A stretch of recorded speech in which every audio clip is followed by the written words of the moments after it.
Sa paggawa ng research, may it be sa grade 10, senior high school or college, hindi nawawala ang dalawang framework sa chapter 1. Yan ang theoretical framework at ang conceptual framework o research paradigm.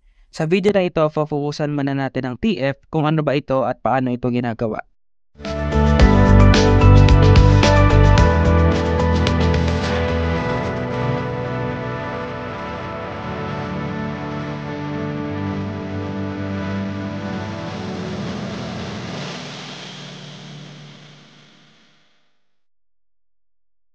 From my previous video about sa RRL versus RRS, may nag-request na gumawa ko ng video tungkol sa theoretical versus conceptual framework.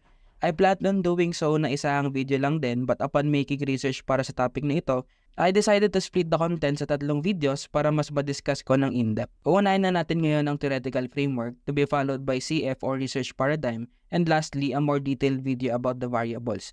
Connected kasi ang 3 ito. So what is a theoretical framework? Ayon sa Researcher Live, a theoretical framework in research can be defined as a set of concepts, theories, ideas, and assumptions that help you understand a specific phenomenon or problem.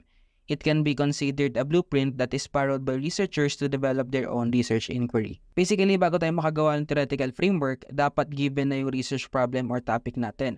Kasi yung theory or models na kukunin natin para sa study ay dapat na related sa problem or topic ng ating research. So ang TF, it can be a theory or more than one theory na napagdugtong mo na makakatulong na may explain or mabigyan ng pundasyon yung concept na tinatalakay nyo sa study nyo. It's like a blueprint din na hiniram sa mga naunang researchers dahil na-provide na nila yung pundasyon ng concept about sa study at ngayon ay gagamitin mo ito as basis and guide sa study nyo.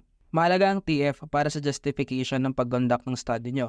Mas nagbibigay ito ng lalim sa rationale nyo or yung reason kung bakit nyo ginagawa yung study nyo. Sabi nga ni Vince 2022 sa article niya sa Scriber, by framing your research within a clearly defined field, you make the reader aware of the assumptions that inform your approach, showing the rationale behind your choices for later sections like methodology and discussion. This part of your dissertation lays the foundations that will support your analysis, helping you interpret your results and make broader generalizations. Dahil may teorya na kayong presenta, may guide kayo sa assumptions nyo na magiging basis nyo rin sa pagpili ng methods or kung paanong way nyo i-conduct ang study.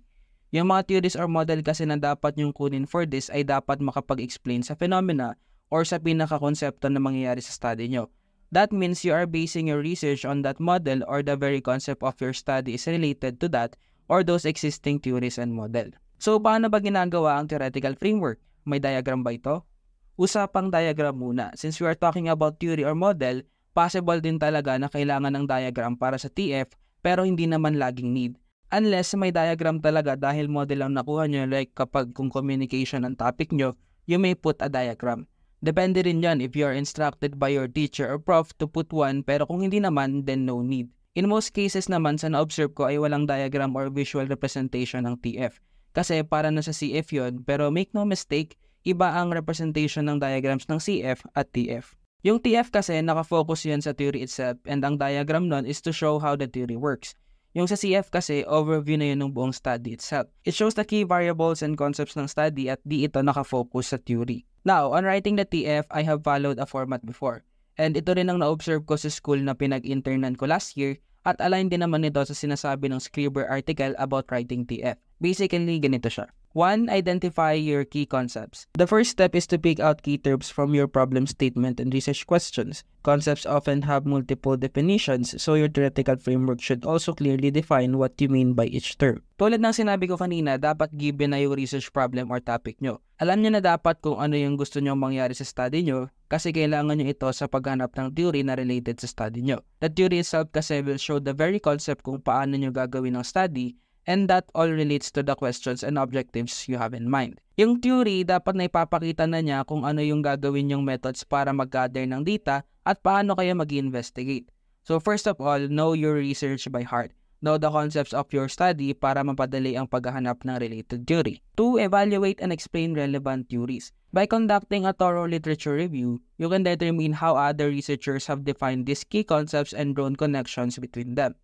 Now that you know kung ano ang gusto nyo mangyari sa study nyo, pwede na kayong maghanap ng theory na relevant or related sa study nyo kasabay ng paghahanap ng related literature and studies. You can find more than one theory to explain your study. Much better yun. So as you find theories, i-evaluate nyo kung alin yung pinakapasok. Once na nakahanap na kayo, ito na yung time na isusulat nyo ang first paragraph ng theoretical framework nyo. Sa unang paragraph, i-introduce nyo muna yung theory or theories na nahanap nyo. Introduce what is it called, sino ba yung author or proponent niyan, and explain how it works. 3. Show how your research fits into existing research. Apart from summarizing and discussing existing theories, your theoretical framework should show how your project will make use of these ideas and take them a step further. Dito na papasok ang second paragraph. Sa pagsusulat ng second paragraph, i-explain nyo naman kung bakit yun ang theory or theories na pinili nyo. I-explain nyo kung paano siya naging relevant sa study nyo, anong connect at paano siya nagbibigay ng foundation sa study. So basically, that's it. Pagkatapos ng theoretical framework, conceptual framework naman.